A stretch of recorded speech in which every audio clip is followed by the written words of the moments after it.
नमस्कार। आज आमी दारुण सुस्वादु एकटा माछेर झालेर रेसिपि शेयर करब। माछेर झाल तो अनेकेई अनेक रकम भावेई बानान, तबे आज आमी दारुण सुस्वादु এই ভোলা মাছের ঝাল বানাবো বেগুন দিয়ে। খেতে সত্যিই অসাধারণ।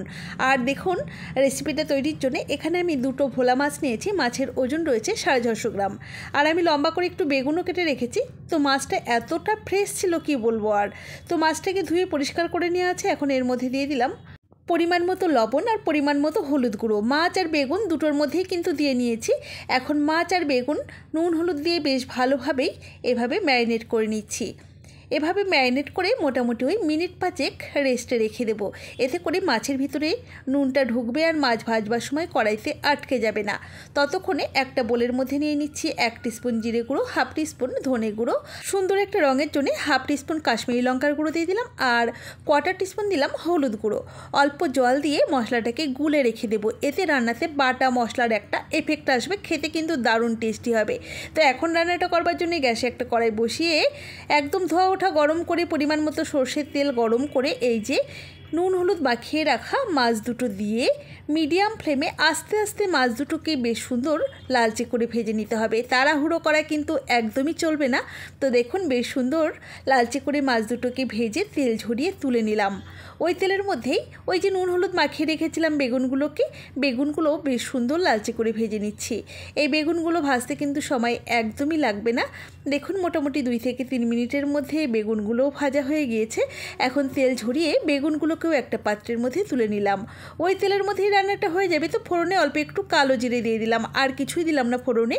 তো একটা বড় সাইজের পেঁয়াজকে না আমি থেতো করে দিলাম, যেটাকে হাফ বাটা বলে আর কি। তো পেঁয়াজটাকে দিয়ে মিডিয়াম ফ্লেমে বেশ সুন্দর করে ভাজা করে নিতে হবে, যাতে পেঁয়াজের কাঁচা গন্ধটা চলে যায়। কেউ চাইলে পেঁয়াজ কুচিও দিতে পারেন, তবে এরকম থেতো করে দিলেই বেশি ভালো হবে।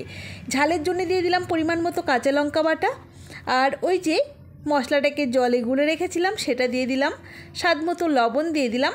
এবারে মশলাটাকে বেশ কিছুটা সময় নিয়ে কষিয়ে নিতে হবে।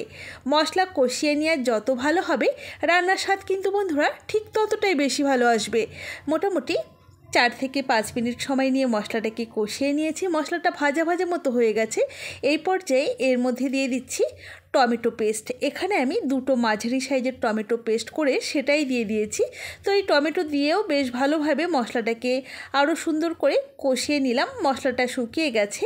এখন দিয়ে দিচ্ছি গ্রেভির জন্য পরিমাণ মতো ফুটন্ত গরম জল। আপনারা যতটা গ্রেভি রাখতে চাইছেন বন্ধুরা ততটাই কিন্তু জলের ব্যবহার করবেন।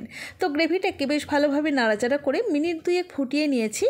এবারে গ্যাসের ফ্লেমটা কমিয়ে রেখে ওই যে ভেজে রেখেছিলাম মাছ দুটো, সেই মাছ দুটো দিয়ে দিলাম, দিয়ে একটু নাড়াচাড়া করে নিচ্ছি। আর মিনিট 2 এভাবেই নাড়াচাড়া করে রান্না করে নেওয়ার পর আগে থেকে ওই যে বেগুনগুলোকে ভেজে রেখেছিলাম সেই বেগুনগুলোকে এখন একে একে এর মধ্যে দিয়ে দিচ্ছি। বেগুন দিয়ে কিন্তু আর বেশিক্ষণ রান্না করবার দরকার পড়বে না।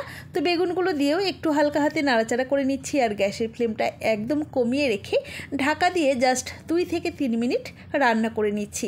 এতে করে বেশ সুন্দর সমস্ত কিছু মজে যাবে। তো দেখুন 2-3 মিনিট বাদে আমি ঢাকা ওপেন করে একটু নাড়াচাড়া করে নিচ্ছি। তো দেখতেই পাচ্ছেন গ্রেভিটা কিন্তু পরিমাণে অনেকটা কমে গিয়েছে, কালারটাও চেঞ্জ হয়ে গিয়েছে।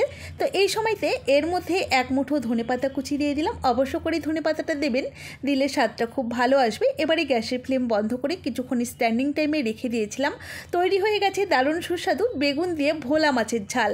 দেখুন দেখতে যতটা ভালো হয়েছে খেতে কিন্তু তার চেয়েও অনেক বেশি ভালো হয়েছে। আর এরকম শুকনো হলেও কিন্তু ভাত মেখে খাওয়া যায়, খেতে দারুণ টেস্টি হয়। অবশ্যই একবার এভাবে বানিয়ে দেখুন, স্বাদ মুখে লেগে থাকবে। তাহলে আজ এই পর্যন্তই। সকলে ভালো থাকবেন, সুস্থ থাকবেন। হাজির হয়ে যাব নতুন কোনো রেসিপি নিয়ে। ধন্যবাদ।